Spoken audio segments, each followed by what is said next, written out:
Hi friends, నా పేరు ప్రకాష్. మీరు చూస్తున్నారు తెలుగు లీగల్ ఆంబ్రోషియా యూట్యూబ్ ఛానల్. ఈ వీడియోలో మనం transfer of property act section 2 గురించి తెలుసుకుందాం. సెక్షన్ 2 గురించి బేర్ యాక్ట్లో ఏమని తెలుసుకునే దానికంటే ముందు జనరల్గా సెక్షన్ 2 ఏం చెప్తుందో తెలుసుకుందాం. జనరల్గా సెక్షన్ 2 ఏం చెప్తుందంటే సేవింగ్ క్లాస్ గురించి చెప్తుంది. అంటే సేవింగ్ అంటే ఏంటిదంటే కొన్ని చట్టాలను, అంటే ట్రాన్స్ఫర్ ఆఫ్ ప్రాపర్టీ యాక్ట్ అమలుకు రాకముందు ఉన్న చట్టాలను రక్షించడం కానీ, రైట్స్, లియబిలిటీస్, ఇన్సూరెన్స్ని రక్షించడం గురించి మనకు సెక్షన్ 2 అనేది చెప్తుంది. ఇప్పుడు సెక్షన్ 2 గురించి బేర్ యాక్ట్లో ఏమని తెలుసుకుందాం. Repeal of the act, saving of certain enactments, insurance, rights, liabilities. అంటే రీపీల్ ఆఫ్ ద యాక్ట్స్ అంటే కొన్ని చట్టాలను రద్దు చేయడం కానీ, సేవింగ్ ఆఫ్ సర్టన్ ఎనాక్ట్మెంట్స్ అంటే ఆ కొన్ని చట్టాలను రక్షించడం కానీ, రైట్స్ని, లియబిలిటీస్, ఇన్సూరెన్స్ రక్షించడం గురించి మనకి సెక్షన్ 2 అనేది చెప్తుంది. In the territories to which this act extends for the time being the enactments specified in the schedule hereto enacted shall be repealed to the extent therein mentioned, but nothing herein contained shall be deemed to effect. అంటే ఈ యొక్క చట్టం అనేది ఏ ఒక్క భూభాగంలోకి అయితే అమలుకు వచ్చిందో, అమలుకు రాకముందు ఉన్న చట్టం, అంటే ట్రాన్స్ఫర్ ఆఫ్ ప్రాపర్టీ యాక్ట్ అమలుకు రాకముందు ఉన్న చట్టాలలో ఉన్న ఏదైనా ప్రొవిజన్కి సంబంధించిన అంశం ఈ యొక్క transfer of property act schedule ద్వారా రీపీల్ అయినట్టయితే ఆ ఒక రీపీల్ అయ్యబడిన ఆ ఒక ప్రొవిజన్ని మాత్రమే రద్దు కాబడినట్టుగా మనం భావించాలి. ఆ ఒక ముందున్న చట్టాల్లో ఉన్న మిగతా ప్రొవిజన్స్ అనేవి యథావిధిగా అమలవుతున్నట్టుగా మనం భావించాలి అని మనకు ఇది చెప్తుంది. తర్వాత but nothing here in content shell be deemed to effect. అంటే ఈ కింద ఉన్న అంశాలకు సంబంధించి ట్రాన్స్ఫర్ ఆఫ్ ప్రాపర్టీ యాక్ట్ అనేది ఎటువంటి ప్రభావం చూపదు అని ఇది మనకు చెప్తుంది. ఇప్పుడు ఏ నుంచి డి వరకు ఉన్న క్లాసెస్లో ఏమున్నాయో మనం తెలుసుకుందాం. The provisions of any enactment not hereby expressly repealed. అంటే ఏదైనా ఒక చట్టానికి సంబంధించిన ప్రొవిజన్స్ ఏవైతే ఉంటాయో, అంటే ట్రాన్స్ఫర్ ఆఫ్ ప్రాపర్టీ యాక్ట్ అమలుకు రాకముందు ఉన్న చట్టాల్లో ఉన్న ప్రొవిజన్స్ ఏవైనా ప్రొవిజన్స్ని రీపీల్ కానట్టుగా భావించినట్లయితే ఆ ఒక్క రీపీల్ కానటువంటి ఆ ఒక భాగం అనేది యథావిధిగా మనకు అమలవుతున్నట్టుగా మనం భావించాలి. అంటే transfer of property act section ద్వారా, transfer of property act schedule ద్వారా ట్రాన్స్ఫర్ ఆఫ్ ప్రాపర్టీ యాక్ట్ అమలుకు రాకముందు చట్టాల్లో ఉన్న ప్రొవిజన్స్ని అయితే ఏదైతే మనము రీపీల్ అయినట్టుగా భావించినామో ఆ ఒక్క భాగాన్ని మాత్రం రీపీల్ అయినట్టుగా భావించాలి. మిగతా భాగం అనేది యథావిధిగా మనకు కొనసాగుతుంది అని మనకి ఏ అనేది చెప్తుంది. Any term are the incident of any contract are the constitution of property which are consistent with the provisions of this act are allowed by the law for the time being in force. అంటే transfer of property act ద్వారా మనం ఒక ప్రాపర్టీని transfer చేస్తున్నట్టయితే ఆ ఒక ప్రాపర్టీని transfer చేస్తున్న క్రమంలో న్యాచురల్ రైట్స్ కూడా ట్రాన్స్ఫర్ అవుతాయి.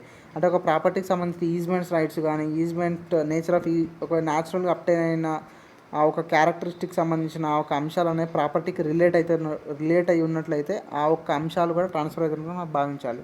ఫర్ ఎగ్జాంపుల్ ఈజ్మెంట్ అంటే ఫర్ ఎగ్జాంపుల్ ఒక ప్రాపర్టీని ట్రాన్స్ఫర్ చేస్తున్నట్లయితే రోడ్డుకి సంబంధించి, సన్లైట్కి సంబంధించి, గ్రౌండ్ వాటర్కి సంబంధించి, ఈ యొక్క ఎయిర్కి సంబంధించి ఈ యొక్క అంశాలు కూడా మనం ట్రాన్స్ఫర్ ఆఫ్ ప్రాపర్టీ యాక్ట్ కింద మనం ట్రాన్స్ఫర్ అవుతున్నట్టుగా భావించాలి.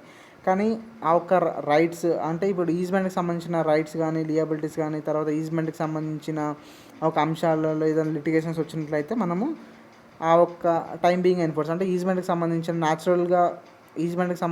ఒక ఈజ్మెంట్ యాక్ట్లో ఉన్న ప్రొవిజన్స్ మాత్రం మనం ఫాలో కావాలి. అంటే న్యాచురల్ రైట్స్ అప్టైన్ అయినప్పటికీ న్యాచురల్ రైట్కి సంబంధించిన, న్యాచురల్ ప్రాపర్టీకి సంబంధించిన న్యాచురల్ నేచర్కి సంబంధించి ఏవైనా చట్టాలు అయితే అమలు ఉన్నాయో ఆ ఒక చట్టం ద్వారానే మనము ఆ ఒక్క న్యాచురల్గా అప్టైన్ అయిన రైట్స్ గురించి, న్యాచురల్గా సంబంధించిన క్యారెక్టరిస్టిక్స్ గురించి మనం ఆ ఒక చట్టంలో ఉన్న ప్రొవిజన్స్ మాత్రం మనం యథావిధిగా అన్వయించుకోవాలి. కానీ ట్రాన్స్ఫర్ ఆఫ్ ప్రాపర్టీ యాక్ట్ అనేది దాని మీద ఎటువంటి ప్రభావం చూపదు అని మనకు అర్థమవుతుంది. అంటే ఒక ట్రాన్స్ఫర్ ఆఫ్ ప్రాపర్టీ యాక్ట్ ఒక ప్రాపర్టీని ట్రాన్స్ఫర్ అవుతున్నట్లయితే ఈజ్మెంట్కి ఆటోమేటిక్ ట్రాన్స్ఫర్ అవుతుంది. కానీ ఈజ్మెంట్కి సంబంధించి ఏవైనా గొడవలు వచ్చినప్పుడు, ఏదైనా లిటిగేషన్స్ వచ్చినప్పుడు మనం ఈజ్మెంట్ యాక్ట్ కింద మనం పరిష్కరించుకోవాలి. కానీ ట్రాన్స్ఫర్ ఆఫ్ ప్రాపర్టీ యాక్ట్ అనేది దానికి effect చూపెట్టదు.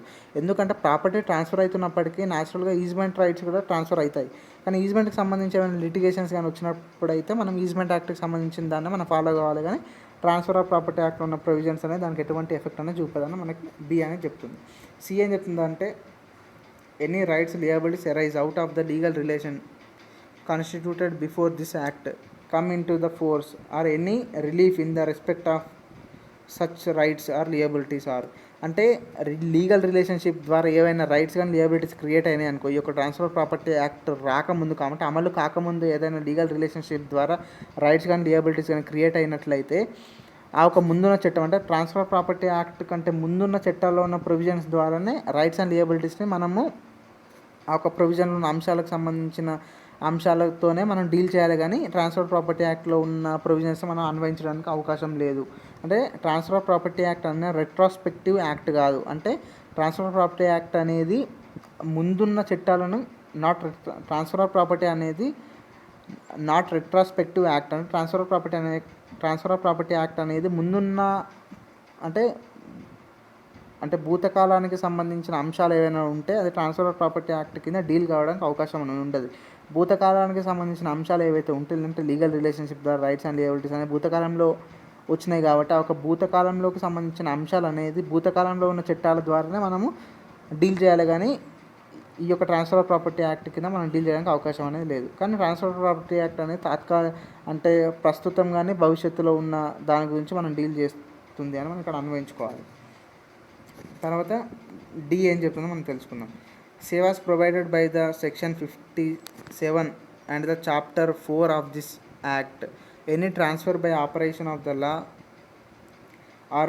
Are in execution of a decree or order of the court of the competent jurisdiction. అంటే ఫర్ ఎగ్జాంపుల్ ఈ యొక్క ట్రాన్స్ఫర్ ప్రాపర్టీ యాక్ట్లో ఉన్న మన ప్రియములు చదివితే ఇదేంటంటే యాక్ట్ ఆఫ్ ద పార్టీస్. అంటే ఇది ఒక ట్రాన్స్ఫర్ ప్రాపర్టీ యాక్ట్ అనేది ట్రాన్సాక్షన్ బిట్వీన్ ద 2 పార్టీస్. అంటే బయ్యర్ అండ్ సెల్లర్కి మధ్యలో కానీ మోర్టిగేజ్కి సంబంధించి కానీ లీజర్ లెస్సీకి సంబంధించిన అంశాలు మనం ట్రాన్స్ఫర్ ప్రాపర్టీ యాక్ట్లో మనం డిస్కస్ చేస్తాం. అంటే ఈ యొక్క ట్రాన్స్ఫర్ ప్రాపర్టీ యాక్ట్ అనేది establish the relationship between the 2 parties. అంటే ట్రాన్స్ఫర్ ప్రాపర్టీ యాక్ట్ అనేది బయ్యర్కి సెల్లర్కి మోర్టిగేజ్కి లెస్సీకి లెజర్కి మధ్యలో ఉన్న రిలేషన్షిప్ అనేది బౌండ్ చేస్తుంది.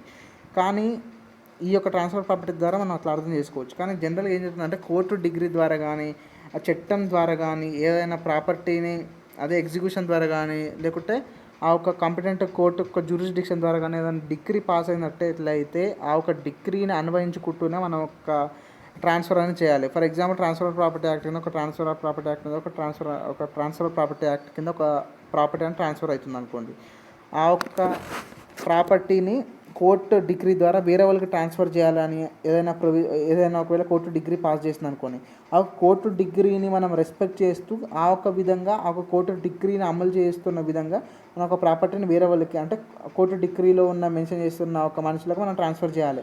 కానీ ట్రాన్స్ఫర్ ఆఫ్ ప్రాపర్టీ యాక్ట్ కింద ఆ 2 పార్టీస్ మధ్యలో ట్రాన్స్ఫర్ అనేది కాదు అని మనకి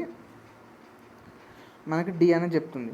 and nothing in the second chapter of this act shall be deemed to affect any rule of the Mahomedan law. అంటే మనకి ఈ యొక్క చాప్టర్లో ఉన్న అంటే చాప్టర్ 2 ఆఫ్ ట్రాన్స్ఫర్ ప్రాపర్టీ యాక్ట్లో ఉన్న 5 to 53A వరకు ఉన్న సెక్షన్స్ అనేవి మహమ్మదియన్ లాకి సంబంధించిన వాళ్ళకి ఇది అన్వయించబడదు. అంటే ముస్లిమ్స్కి 5 to 53 ఉన్న సెక్షన్స్లో ఉన్న ప్రొవిజన్స్ అనేవి అమలుకు రావు. అంటే వాళ్ళు ఈ యొక్క ట్రాన్స్ఫర్ ప్రాపర్టీ యాక్ట్ కింద 5 to 53లో ఉన్న సెక్షన్స్ అనేవి వాళ్ళకి అన్వయించబడదు. వాళ్ళకి ఈ యొక్క ప్రొవిజన్కి సంబంధించి వాళ్ళకి మహమ్మదియన్ లా అంటే ఈ యొక్క ప్రొవిజన్లో ఉన్న అంశాలకు సంబంధించి వాళ్ళకి మహమ్మదియన్ లా అనేది అమలు అవుతుంది అని మనకి సెక్షన్ డిలో మనకి చెప్తుంది. Thank you friends.